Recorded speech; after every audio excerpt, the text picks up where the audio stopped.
Hello दोस्तों, आप सभी लोगों का स्वागत है आपके अपने यूट्यूब चैनल एग्री पैराडाइज में। तो दोस्तों, आज के वीडियो में अपने लोग पढ़ने वाले हैं सांड के परख के गुणांक पत्र। अब दोस्तों, गुणांक पत्र होते क्या हैं पहले एक बार समझ लेते हैं। जैसे दोस्तों, हम कभी भी पेपर देने जाते हैं तो उस पेपर का कुछ ना कुछ अंक दिया होता है कि इतने अंक का वो पेपर है। जैसे 70, 20, 50 मान लेते हैं, ठीक है। इसी के अनुसार दोस्तों क्या है, जब हम सांड की परख करेंगे, सांड को देखने जाएंगे, खरीदने जाएंगे, तो वहाँ पे दोस्तों उसके हर एक भाग जो उसको बॉडी पार्ट होता है उससे दोस्तों नंबर दिए जाते हैं कि इतने नंबर इस भाग से दिए जाएंगे इसके बॉडी पार्ट से, और इतने नंबर उस भाग से दिए जाएंगे। तो यहाँ पे कुल मिला के हमको सांड के 100 अंक का पूर्णांक माना जाएगा, और उसमें से दोस्तों हर एक बॉडी पार्ट से उसको कितने कितने नंबर दिए जाएंगे उसके बारे में डिस्कस करेंगे। बिना किसी देरी के हुए दोस्तों स्टार्ट करते हैं वीडियो। सबसे पहले इसमें आता है साधारण दशा। साधारण दशा हम सांड की देखकर उसको 24 अंक देंगे, ठीक है। सबसे पहले क्या होना चाहिए, नस्ल। नस्ल कौन सी है दोस्तों, नस्ल का सत्य प्रतिरूप होना चाहिए। मतलब नस्ल को खरीदते समय ये ध्यान होना चाहिए कि उसके पूर्वजों की जाति कौन सी थी, पूर्वज कैसे थे, उनके बारे में क्लियर पता होना चाहिए। ओके, नेक्स्ट बात कर लेते हैं आकार। उसका आकार के बारे में अगर बात करें तो आयु के अनुसार वृद्धि हो। देखो दोस्तों, जैसे जैसे सांड की आयु बढ़ती जाए वैसे वैसे उसकी वृद्धि भी होती जानी चाहिए। ऐसा ना हो कि उसकी वृद्धि में रुकावट आ जाए। तो ये भी चीज़ नोटिस करनी होती है, देखना पड़ता है उनके पूर्वजों को। नेक्स्ट बात कर लेते हैं देखने में। नर लक्षण वाला। कैसा, नर लक्षण वाला। अगला शरीर खिंचा हुआ तथा पिछला भाग हल्का हो, ठीक है। अब एक चीज़ यहाँ पे समझिएगा, इसमें कहा गया अगला शरीर खिंचा हुआ तथा पिछला भाग हल्का होना चाहिए। देखो, सांड जब प्रजनन करता है उस टाइम पे दोस्तों उसका जो शरीर का वजन होता है वो पिछले पैरों पर आ जाता है। अगर बताइएगा अगर उसका पिछला भाग पहले से ही भारी होगा तो वो पीछे की ओर लौट जाएगा ना। तो इसीलिए दोस्तों उसमें होता क्या है कि आगे की ओर उसका शरीर अगर भारी होगा, पीछे का हल्का होगा, तो वो आसानी से प्रजनन कर पाएगा। ओके, आशा करता हूँ चीज़ें समझ में आ गई होंगी। नेक्स्ट दोस्तों अपने लोग बात कर लेते हैं स्वभाव की। अब देखो यहाँ पे देखना क्या होता है कि स्वभाव उसका किस तरीके से होना चाहिए। देखो, नम्र स्वभाव का हो और चर्बी धारण करने के लक्षण ना हो। देखो, नम्र स्वभाव का मतलब होता है कि ज़्यादा दोस्तों क्या उसके नुकीले अगर सींग होंगे तो मारने वाला होगा, तो वो मारने वाला ना हो, ठीक है। ये चीज़ ज़्यादा नोटिस की जाती है क्योंकि सांड ज़्यादा क्या होते हैं, मारने वाले ही होते हैं, ठीक है। उनका जो शरीर होना चाहिए वो चर्बी ज़्यादा धारण ना करता हो। उसका शरीर कैसा होना चाहिए दोस्तों, चर्बी धारण ना करता होगा। चर्बी धारण करेगा तो उससे क्या होगा, उसका शरीर ज़्यादा भारी हो जाएगा। ओके, नेक्स्ट बात कर लेते हैं गुण। अगर गुण की बात करें तो सभी अंग समानुपाती होने चाहिए। समानुपाती होने चाहिए मतलब एक समान उसके अंग होने चाहिए। वो किसी भी बॉडी के उसके पार्ट का होना चाहिए, मतलब शरीर के किसी भी भाग का वो भाग हो, लेकिन एक समान होना चाहिए। उसकी जो औसतन क्या होती है दोस्तों, मोटाई भी हो, मुलायम भी होना चाहिए। क्या दोस्तों, त्वचा। अगर जब त्वचा दोस्तों उसकी मुलायम होगी तो उसकी मोटाई भी क्या होती है, समान होती है। अगर आप लोगों ने देखा होगा किसी भी जानवर के अगर उसको दबाओगे दोस्तों, तो अगर उसकी त्वचा अगर मोटी होगी तो जाहिर सी बात है कि वो पशु मोटा होगा।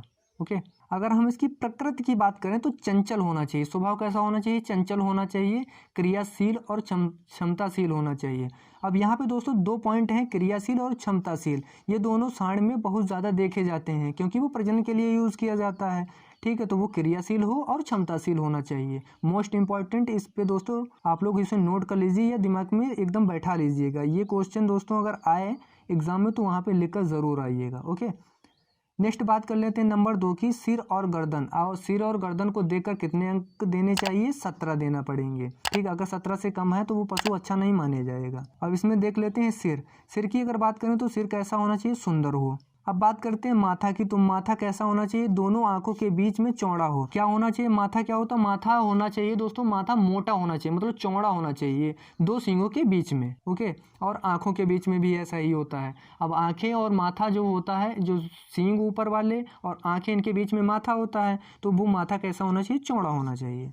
आशा करता हूँ समझ में आया होगा। नेक्स्ट बात कर लेते हैं चेहरा। अगर हम दोस्तों चेहरा की बात करें तो औसत आकार का सुंदर होना चाहिए। चेहरा उसका कैसा होना चाहिए, औसत आकार का और सुंदर होना चाहिए, ठीक है। नेक्स्ट बात कर लेते हैं थूथन। थूथन की बात करें तो थूथन कैसे होने चाहिए, चौड़े होने चाहिए, एकदम फूले हुए होने चाहिए, मजबूत, नथुने बड़े बड़े खुले और जबड़ा मजबूत होना चाहिए।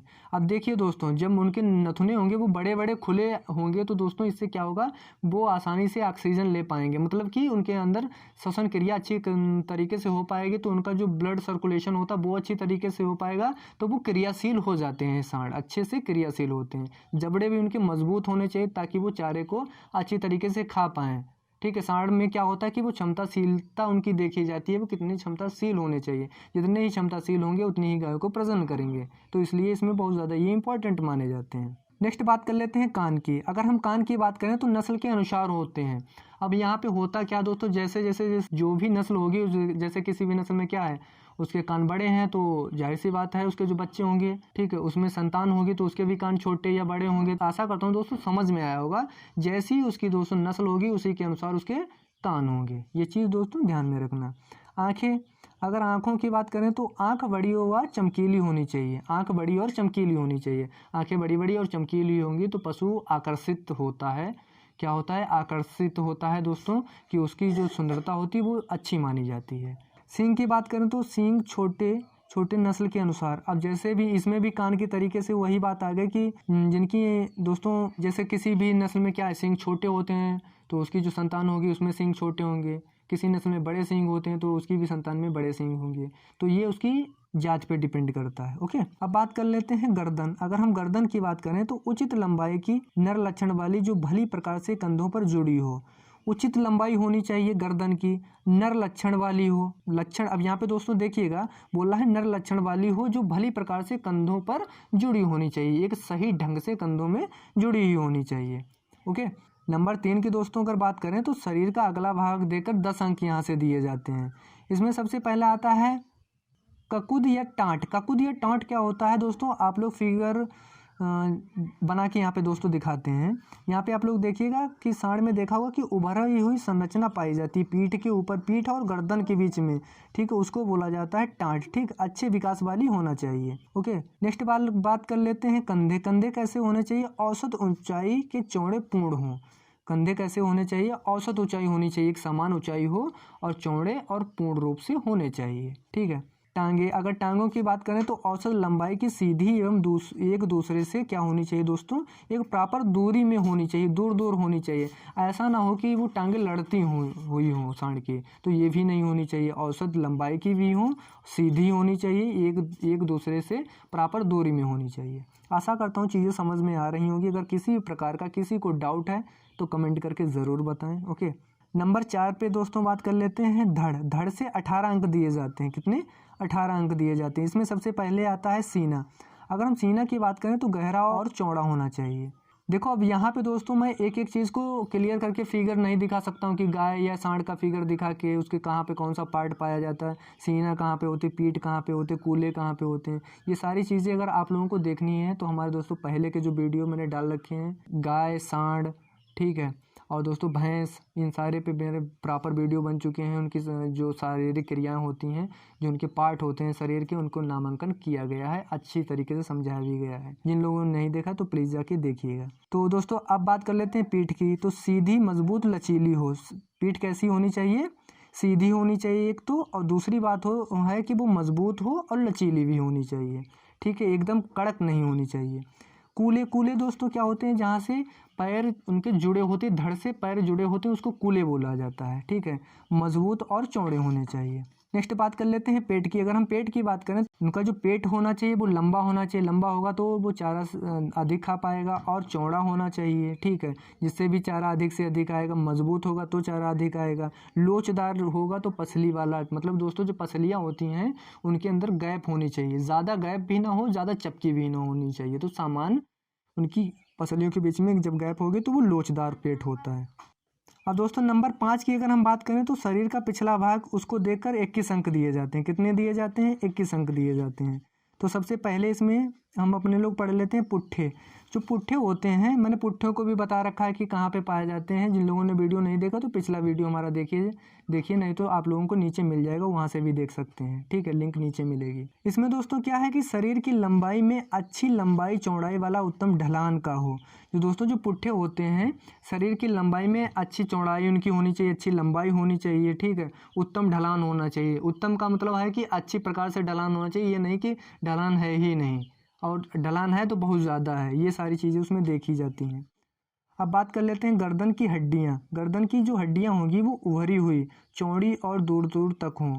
अब देखिए यहाँ पे जो उभरी हुई का मतलब है, जैसे मैंने बताया था कि ऐन का जब वीडियो बनाया था, ऐन में बताया था कि एक अच्छी गाय के लक्षण क्या क्या होते हैं। जब मैंने उसमें बताया था कि जिगजैग संरचनाएं पाई जाती हैं, तो ऐसे ही क्या होती है, जो सांड होगा, सांड की जो गर्दन होगी, जितनी उसमें उभरी हुई दोस्तों उभरी हुई जो चौड़ी चौड़ी जो गर्दन की हड्डियां पाई जाएंगी, ठीक है दोस्तों, और दूर दूर तक हों, तो वो सांड हमारा अच्छा माना जाता है। ठीक, अब बात कर लेते हैं जांग की। जांग कैसी होनी चाहिए? सीधी हो, बगल से देखने पर गोल ना हो, सटी हुई ना हो। देखो जांग कैसी होनी चाहिए, ये तो बात आप लोगों को बता रखी है कि सीधी हो।